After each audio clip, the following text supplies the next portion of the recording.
Pete Moore, Mart TV, and this is the Strasser Solo Panther straight pull rifle. But the Panther is rather unique because most straight pull companies like Strasser, blah blah blah, they produce straight pull switch barrel rifles.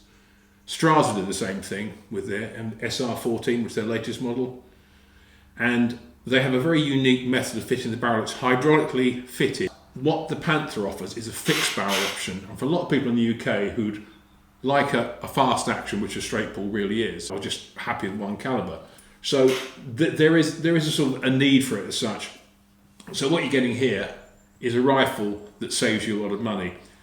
These are currently, this model is on sale at special offer from Sportsman, around about £1,400, give or take.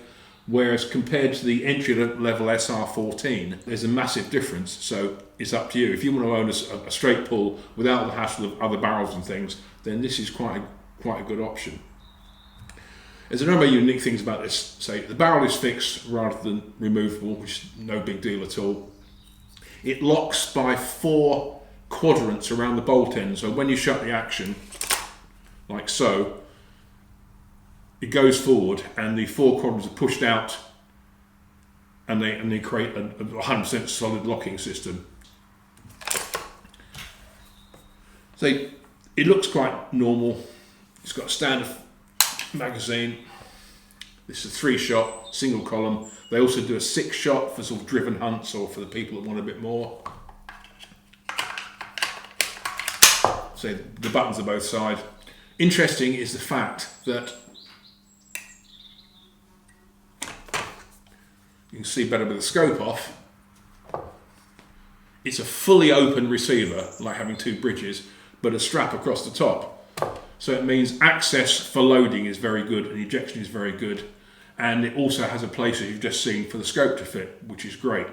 The other thing about the Strasser is, obviously, because it has 2 ejection ports, it means you can get a left-handed bolt very easily, and it becomes a left-handed gun. It's got a 3-weight trigger, and you just pop it out, you press the catch to the back here, the whole trigger neck comes out, and it takes you seconds to actually adjust it. Also, you have a set trigger function. The bolt handle is quite short, but it's nice and easy to operate. At the rear is a decocker. The stock is actually wood and has like what I call a rubberized paint finish on it. It looks quite elegant. It's all nice and dull and dark. The barrel is semi-fluted. So you've got a QD scope mount for it, which typically is not cheap. I think they're around £400. I don't think the Panther's that popular, and I'm not quite sure why, because I've been shooting it and it's a nice rifle. It works well, it feels good. But so even if you say pay £1,400 for a Panther, then you budget another £400 for a scope mount. That's still at least £200 cheaper than a Jaeger 10 NTX. This mount comes in 30mm, 1-inch, Picatinny or European rail options, but this is the 30mm, which is most people use. But I have to say, so far, I'm very impressed. This one's in 6.5 Swedish, but there are many other options. It's this catch here, it slides up and down, it's controlled by the silver button. Here, the rifle is cocked, and you can see there's a little red protruding tag, which comes out about 1 millimetre, so you can feel it, and you can also see it's up. When you pull the trigger, the gun fires and you watch the button, it will drop down. That means it's fired. In this position, pull back on the cocking lever, cycle the bolt, and it's ready to fire again. If you want to put it into safe mode as such, just press down on top of the catch, like that, and it won't operate the trigger, nor will the bolt unlock. To unlock the bolt, I press it in, push it up, and it fires, and it recycles. Open it up. If you look here, you can see a little button where the tip of the screwdriver is. You push down on that, and the bolt just comes straight out. On the way back, you offer the bolt up, push in the button, and just run it forward. If you look in here, where the point of my screwdriver is, there's a little grey catch. You pull it back, grasp the trigger guard, and the trigger mech comes out. Put it back in, just offer it up, the action, and it clips back in, lock solid. Here's the mech here. You see this lever here? It gives you 3 weights. This is set in its lightest setting. You pull up on that catch with your thumbnail and swing the trigger over. That there gives you medium, and then you go again, and that gives you heavy. It's quite simple. It just swings back.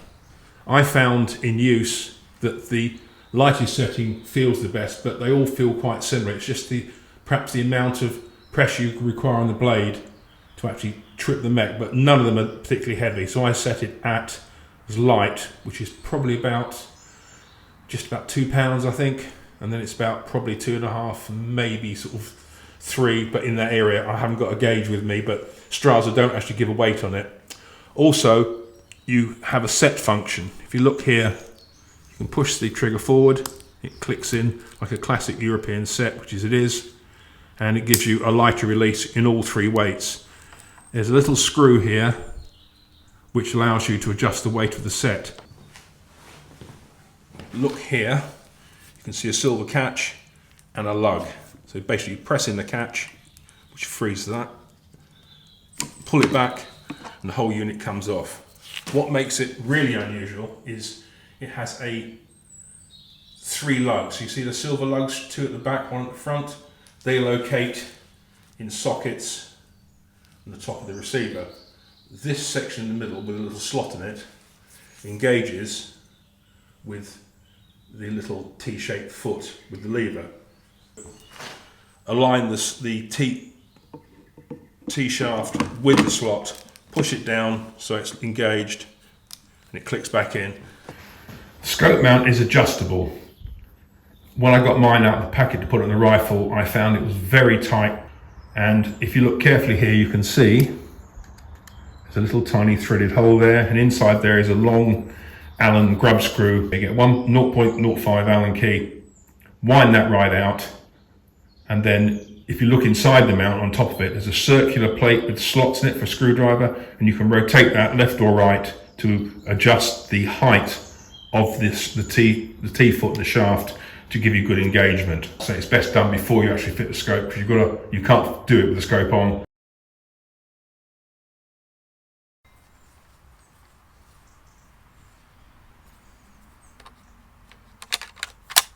Mag's a flush fit, push forward, safety's already off.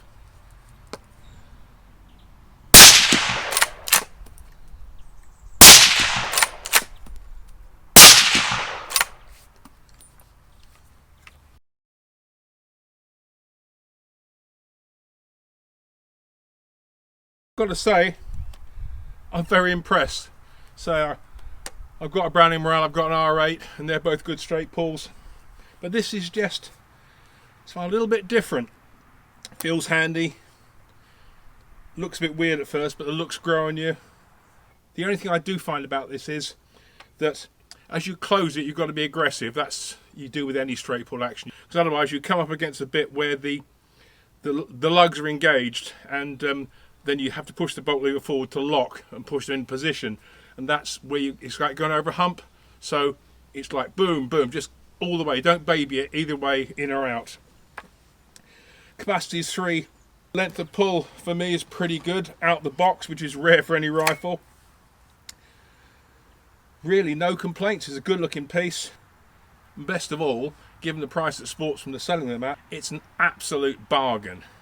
You know, if you didn't want to lash out for a scope mount, you could probably take it to a gunsmith and they'd put a Picatinny rail on it or a couple of bases either end, which wouldn't cost you anywhere near as much as 400 quid for the scope mount. But if I was looking for straight pull, just purely for speed of action and what is a very nice and handy rifle, at the price, it's just a given, isn't it?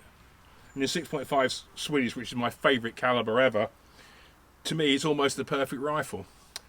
Okay, thanks for looking in. Comment, tell your friends. And if you want to speak to me, usual thing, pmore.shootingsports@gmail.com. And I'll see you again soon with some more stuff.